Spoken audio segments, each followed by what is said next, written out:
my friend, my partner. I don't know how to explain. He's the lover of my life.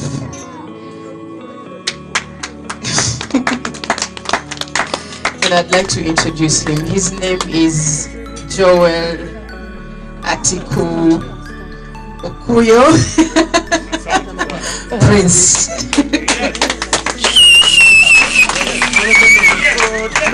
This is the man. He has supported me, he has loved me, he has lifted my heart and my spirit every day when I felt really low.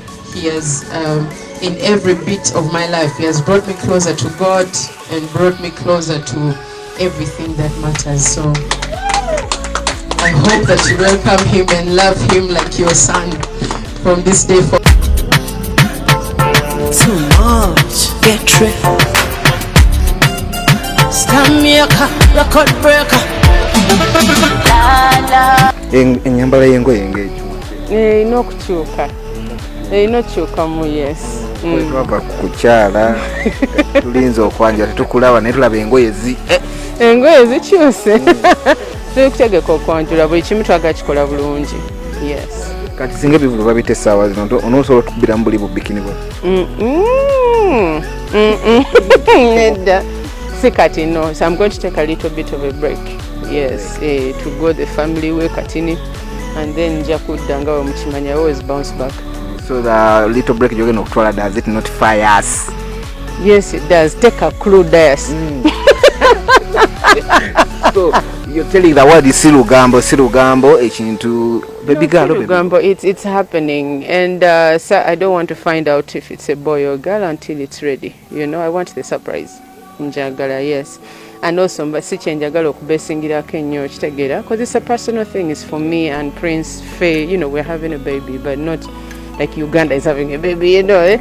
So njagala tufocusinga ku birala which build the nation, you know, which is what I'm doing with Uma, what I'm doing with... Yes, exclusively, yes, tulete byakagwawo bitambula ebiriwo ebitambula Uganda. Yes, bampita ayi makai kwa the processor okuva ku Kibesi Star TV ne Metro FM twawo nga tukuchaza abato mufuna okubala nyimbe sinzo okocha na kulwa Sunday ku cheneka tonyizo na Metro FM. So mumbere no King House of Cindy BBS Sindalira Sanyu, yes, omukyalo ono emabegako abadde akamala kubanga ayanjira omwami ku bimeze ngebire satu emabega. Yes, King House of Cindy naba ayanjira Prince oyo gwolabira ddalawo. Yes, Prince Joel Atiku gwayasobola okubanga ayanjira mu mbere y'okuba nti Cindy ono azabira mu relationship ezenjawulo zitamukolera n'okuba nti Cindy oyo gwotunulira King herself Cindy Baby yagenda ebweru mu kugenda ebweru n'agobwa mu kibiina kimanyikiddwa nga Blue 3 mugolwa mu kibiina ekyo wagenda ebweru Spain azulwa Spain France wa jagwira ku mukulu amanyikidwa nga Omario ne bazaala omwana omuwala beautiful Neira omwana omuwala mulungi oyo so mukuzaala omwana omuwala mulungi ne however ne bawukana mukwawukana kwabwe n'abanga Cindy yasigaza omwana. Yes, so gibadde emyaka 10 King House of Cinderella Baby nga omwana muwala we ayongedde okubanga akula. So mumbeere no Cindy atambudde ebintu ebyenjawulo wava ko Mario oyo mwana mulenzi nadda e Kampala wano ng'ate nadda ku Kampala nadda ku mwana mulenzi Ken Muyisa oyo musajja ate yabagatta bugasi ne Fina na masanyalaze Fina mugwa n'obeera n'embiranye etaali nnungi embiranye eyawandira ddala omuliro kosa n'ennyimba n'ebisigadde zalawo n'ebisigadde aba Cindy Baby n'abanga bituufu ebya love tebyatambula bulungi wavaawo. Yes, nafuna ku muyayi wa Bukolomoni amanyikidwa nga Biaxi Bikolomoni. So Biaxi nkibanga naye kyali awo ne wakola n'oluyimba Bukolomoni n'ebisigadde nikiba nti kyatambula kintu Biaxi yakikwasaganya. Yes, nkigana okubanga kimmuka bulungi. So mu mbeera eno wetuliwogera no King House of Cindy Baby avana okuba nti yes atambudde oba atagadde ebyalavu biganye okukola. Yes, ayengedde okubanga ekintu kino akigusa mu kufinale mu kutambula nga atambula n'era azunga atagala mu kintu kya love akoseddwa emitima. Ayengedde okubanga ate mu kwevuzuula oba mu kwevumbula gyagwidde ku mwana oba gyagwira ku mwana mulenzi amanyikidwa nga Atiku Joel Prince ye gwayita Prince.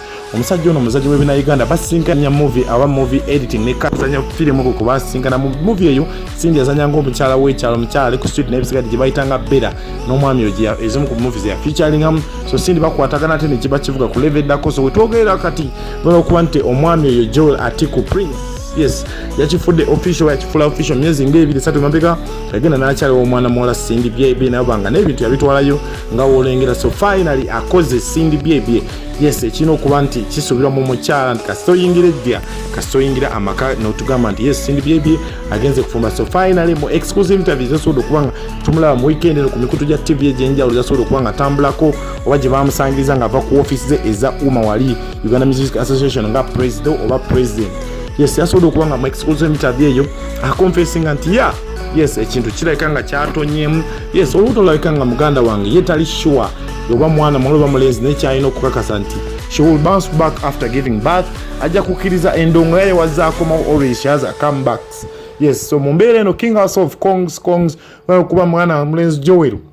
Yes what wasn't yes Olika Bode yes amanyo gakoze. So Cindy Baby yigaza ku mukyala manyikirwa nga Rema n'amakulu abantu abanyonyola kodda wano Drema yekweka katitira bikanti olubuto lutandise okubanga lukula myezi 4 yes atenganira otunuli abazi batapepe ya bombi bazabera Rema ne Cindy Baby Kongs. Omwaka guno bibamu ku batutumufu tutunulira nti yes example ya lockdown balazenti amagoba ga lockdown kati yes stage obateriwo kwimba kwate kuliyo fe katuzalira abami bafe tongera okubanga tugumya amalyaso mu mbeera eno. Yes tukowola abayimbi abenjawulo bangi mumanya abakyali ku mudaala abakyali awo nga bebuzabuza nenga King House of Cindy Baby finally ya confessment yes alabika nga ali lubuto atenga neera mukwano gwe Rema n'amakula ye kwekada yavada kyabese public eyes takyatuli so mu mbeera eno yes njagala okujjukiza omukyala njagala okujjukiza omukyala gumanyikidwa nga Brenda Peter World ku kyokuddamu kyo ensusu n'okuba nti bambi bakujjanja ensusu yeeyulusa ebizigo byakwokya byetaaga okuba nti obuyambi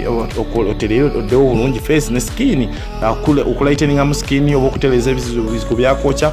Brenda Peter World wali ku Malvis Complex level 2 kyekyokudamu kyo. Then ne Sheikh yes Yusuf Zaidi ye musajja ali awo asangibwa ewangulukwa opposite Kampala University. Musajja naye ajja kusomereddwa ekintu kyongera okubanga akikisanya munoonyeko bunoonya awo just ku masimu ge ku screen zaffe nga woziraba. Yes munoonyeko buno Sheikh Yusuf Zaidi oba ku note 782 79492 oba note 752 yes musajja musomeddwa atikiddwa engule kirabika nga kyakola kyamaanyi era kyaddala ajja kwambula ebisira n'ebizibu n'ebisigadde bina. Sheikh Yusuf Zaidi munoonyeko wangulu gwa opposite Kampala University mukwatagane wadde oli bunaayira muweza ka WhatsApp akusomereddwa neetuuka n'anoonya emirimu ebizibu ebisira n'ebikwetole Sheikh Yusuf Zaidi kyekyokudamu kyo yes mpola so mu mbeera eyo boto bukyatamu. Nze Brenda Mukisa Mugagga era nga nkwebaziza gyonna gy'otuusaako engalo.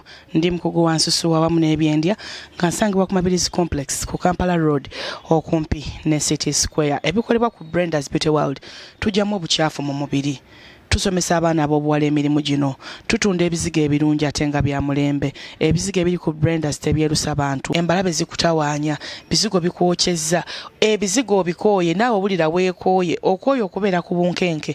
Ebyo bye tukola ku Brenda's Beauty World nga tukuzaayo mu butonde bwo.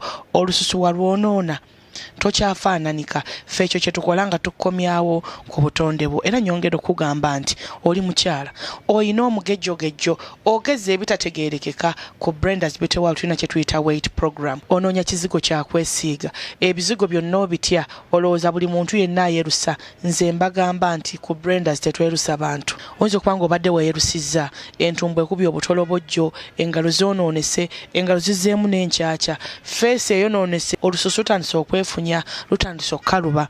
Ekizigo ekirungi ku Brenda's weekiri ne ka oil ne ka sabbuuni byonna ebigenda okuwakinga hand in hand to put your skin back to normal biri ku Brenda's. Nze okutunulira omukyala nga talina mbalabe naye ng'akutte ekisavusavu nga ne bwenyigga bw'ati kalevu avaamu ebintu ebyeru, onyiga ennyindo yo ku matama ovaako ebintu ebyeru ebyo mu buwangwa. Omukyalo teekeddwa okuba nga oli muyonjo okuva munda paka kungulu. Skin bw'eba ekufuddeko ng'eri mu mbeera eyo gye twogeddeko ekutta ogumere, jangu okime home treatment ya Brenda. Ne bw'onooba tonnaba kukola facial n'ogikozesa ejja kuyamba. Olina abaana bo bavubuka bali waka batudde naye ng'endabika ebaswaza, abaana baleete obafunika home treatment kana aka Brenda's. Omwami abutuka ekirevu, treatment eno ogyetaaga. Daddy yasala enviiri, emabega wano ntandika okumera ebisukko. Omwami gentleman oteekeddwa okuba nga oli muyonjo, gwe weetaaga treatment eno eya Brenda's Beauty World. Omukyala alina obutonyeze ku mubiri, weetaaga treatment eno esobole okureversinga olususu. Maama w'ekkanisa, obujjanjabi buno ku Brenda's obwetaaga, omusumba, omusawo, looya, mwena mwetaaga obujjanjabi buno, naawe omusomesa okola omulimu munene nnyo okutusomesa, nene weegayaalirira musomesa. Obujjanjabi buno buli ku Brenda's, naawe obwetaaga. Weetaaga okumiitinga ku bagagga, obabuuze bakikoze batya. Tosobola kutuuka wantu nga tosoose kwogera n'oyo yatuuka wedda, era osooka kuga nti yi kalina eno okugizimba wayita muki. Omugagga n'alyoka akubuulira nti natandika bwenti ne bwenti ne bwenti, naye buli lw'olemererwa okuba